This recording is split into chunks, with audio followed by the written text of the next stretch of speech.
Assalamualaikum warahmatullahi wabarakatuh. Salam sejahtera untuk kita semua. Shalom, Om Santi Santi Om, Namo Buddhaya, salam kebajikan. Kalwedo, terima kasih atas pertanyaan yang begitu baik dari saudara Filbert. Pertanyaannya adalah bagaimana pendapat saya terkait proses pemekaran dusun menjadi desa di Kabupaten Maluku Barat Daya atau pengalihan status sebuah dusun menjadi desa di kabupaten yang bertajuk Kalwedo itu sendiri. Di sini saya ingin memberikan legal opinion atau pendapat hukum terkait dengan proses pemekaran dusun menjadi desa di Kabupaten Maluku Barat Daya, yang mana saya akan menguraikan dari beberapa aspek. Yang pertama dari aspek yuridis normatif, yang kedua dari aspek sosiologis, yang ketiga dari aspek filosofis, dan yang keempat dari aspek historis itu sendiri.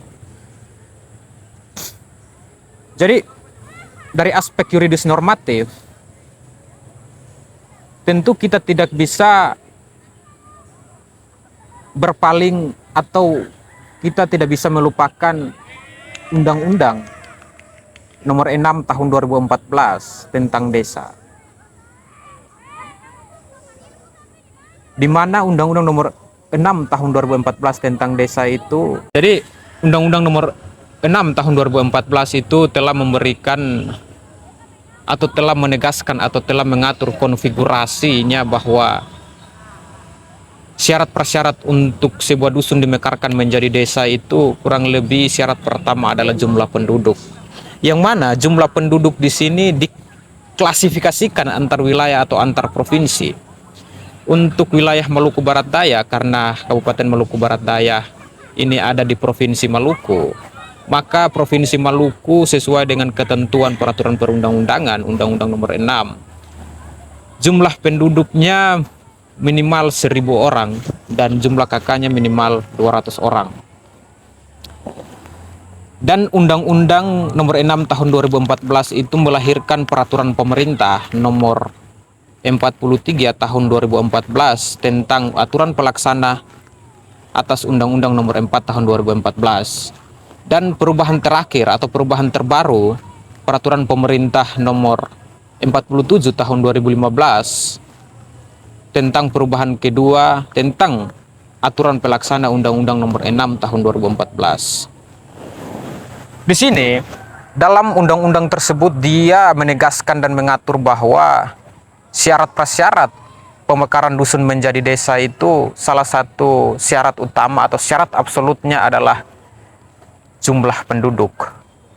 Dengan jumlah penduduk 1.000 orang dan jumlah kakak 200 orang itu harus terpenuhi, baru ada syarat-syarat berikutnya. Misalnya syarat wilayah, syarat angka pertumbuhan ekonomi atau angka pendapatan ekonomi masyarakat dusun setempat maupun wilayah dan sebagainya.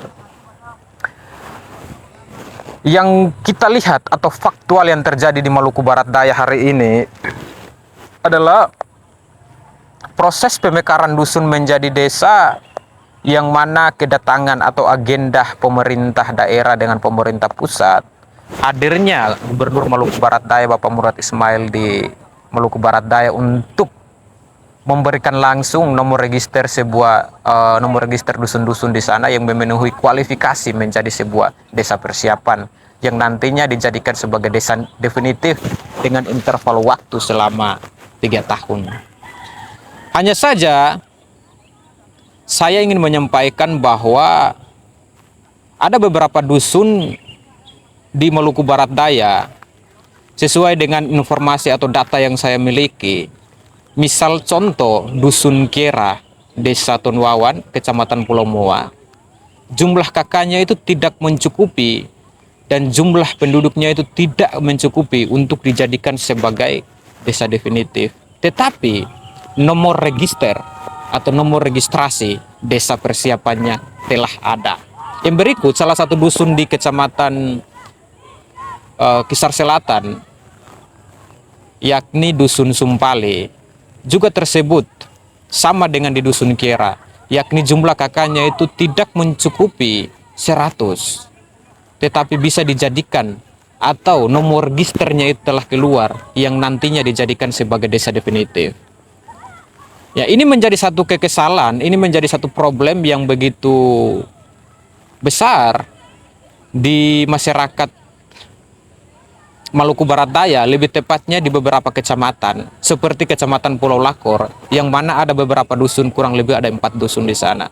Terakhir informasi atau sesuai data yang kita lihat di media sosial, bahwa Dusun Letwaru, Dusun Werwawan, yang desa induknya adalah Desa Letoda, dan Dusun Letpe itu memenuhi syarat pemekaran sebuah desa. Tetapi waktu penyerahan nomor registrasi itu, dusun-dusun tersebut tidak, syaratnya tidak terpenuhi atau kualifikasinya tidak terpenuhi. Pertanyaannya bahwa ada apa kok tidak terpenuhi?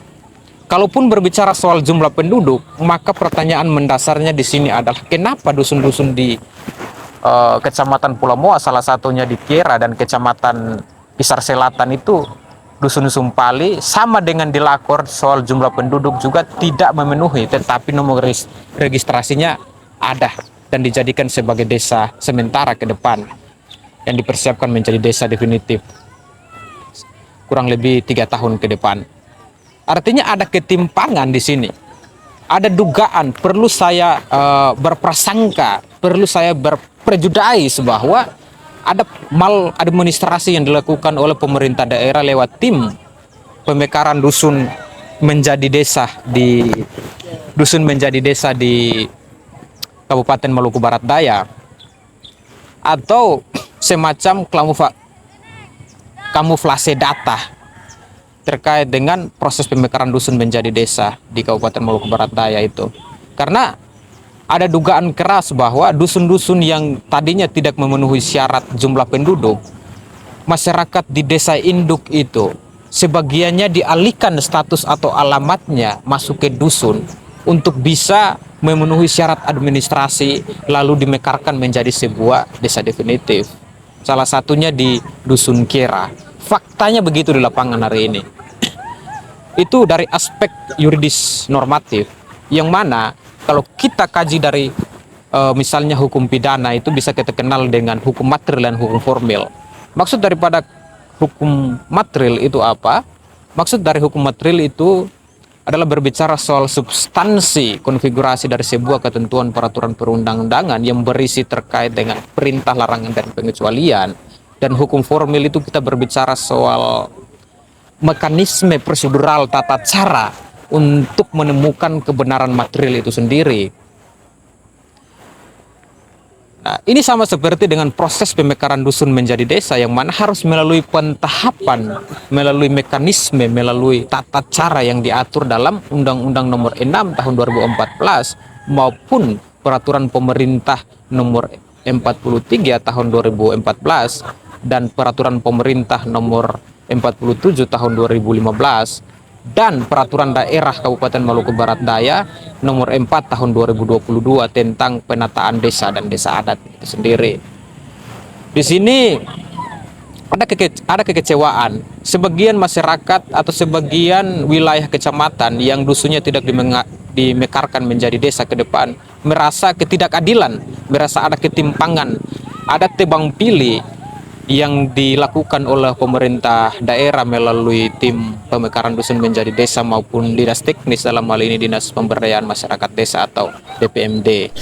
Terima kasih. Di sini saya akan melanjutkan video saya yang tadi saya rekaman, cuman ada kesalahan teknis sedikit yang dialami, yakni kamera rekamannya padam, makanya tidak bisa dilanjutkan video.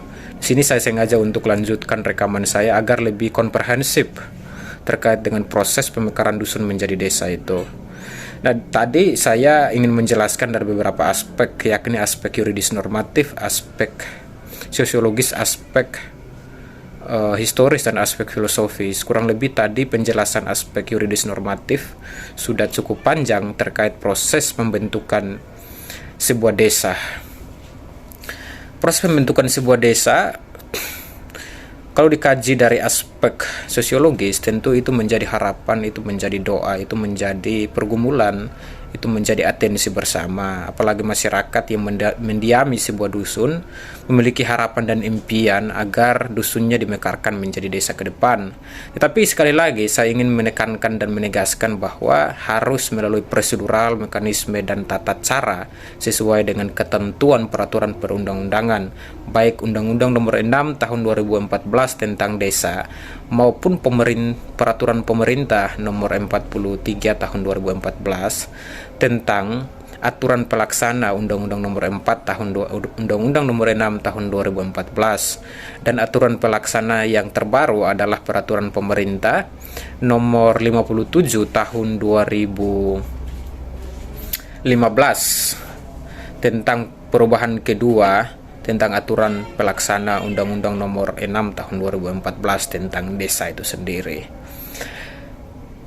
Kalau kita lihat hari ini pemerintah daerah melalui tim pembentukan desa dan dinas teknis, dalam hal ini dinas pemberdayaan masyarakat desa, tidak pernah terbuka atau tidak pernah transparan terkait dengan kedepannya ada proses pemekaran dusun menjadi desa.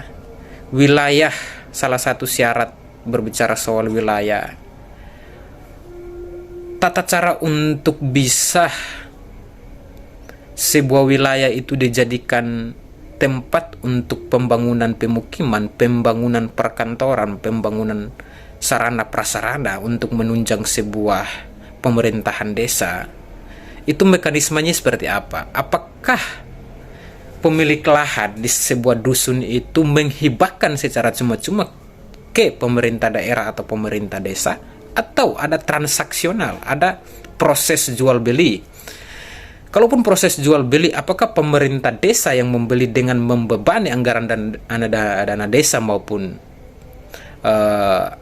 anggaran dana desa maupun dana desa, atau melalui APBD, anggaran pendapatan belanja daerah oleh pemerintah daerah? Hari ini tim pembentukan desa tidak pernah menyampaikan secara transparan kepada masyarakat desa seperti apa prosesnya.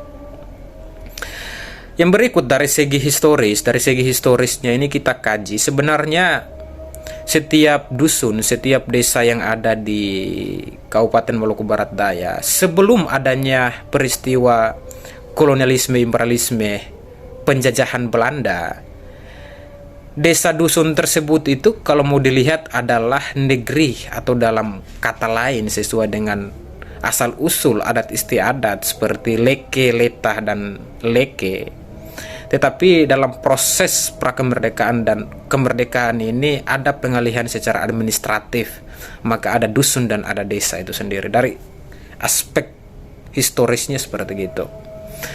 Kalau dari aspek filosofis, tentu kita mengacu kepada ketentuan Undang-Undang Undang-Undang Dasar 1945 atau konstitusi atau state fundamental norm atau norma dasar tertinggi negara, dan Pancasila sebagai payung hukum tertinggi yang menjadi landasan filosofis kita bernegara itu sendiri. Salah satu tujuan daripada negara ini berdaulat adalah bagaimana negara ini hadir untuk mensejahterakan masyarakat warga negara di Republik ini. Nah, dengan tujuan atau dengan kata lain bahwa negara ini berdaulat, berdiri merdeka untuk mensejahterakan masyarakat, maka salah satunya adalah proses pemekaran dusun menjadi desa. Nah, tetapi proses pemekaran dusun menjadi desa di Kabupaten Maluku Barat Daya, saya kira bahwa ada beberapa hal yang tadi saya urai dari awal itu terjadi maladministrasi. Kalau kita berbicara soal konsep dan teori hukum kewenangan, ada beberapa hal yang dapat mengakibatkan seorang pejabat itu dapat melakukan praktek abuse of power itu. Yang pertama kita berbicara soal sewenang-wenang, tidak mempunyai kewenangan dan melampaui kewenangan, dan yang keempat adalah maladministrasi. Nah, ini bagian daripada praktek maladministrasi yang sengaja dilakukan sehingga bisa administrasi maupun syarat prasyarat di beberapa dusun itu dapat terpenuhi, walaupun terlihat atau terindikasi bahwa tidak sesuai dengan kepastian hukum atau legalitas hukum atau legal standing yang telah diatur dalam Undang-Undang Nomor 6 Tahun 2014 maupun Peraturan Pemerintah Nomor 43 Tahun 2014 dan Peraturan Pemerintah Nomor 47 Tahun 2015 dan Permendagri Peraturan Menteri Dalam Negeri Nomor 1 Tahun 2017 tentang penataan desa itu. Dan yang aturan teknis yang paling bawah adalah berbicara soal Peraturan Daerah Nomor 4 Tahun 2022. Semoga ke depan proses pemekaran dusun menjadi desa di Maluku Barat Daya tidak menimbulkan kekacauan, tidak menimbulkan kericuhan. Dan secara pribadi saya tidak pernah berpikir untuk ada semacam tidak mendukung atau tidak mensupport melalui semacam doa dan harapan ya, bahwa proses pemekaran itu tidak terjadi. Harus terjadi, tetapi harus dengan tata cara prosedural yang ada sesuai dengan norma-norma yang telah disahkan oleh lembaga yang berwenang di Republik Indonesia ini. Salam hormat dari saya, Kalwedo.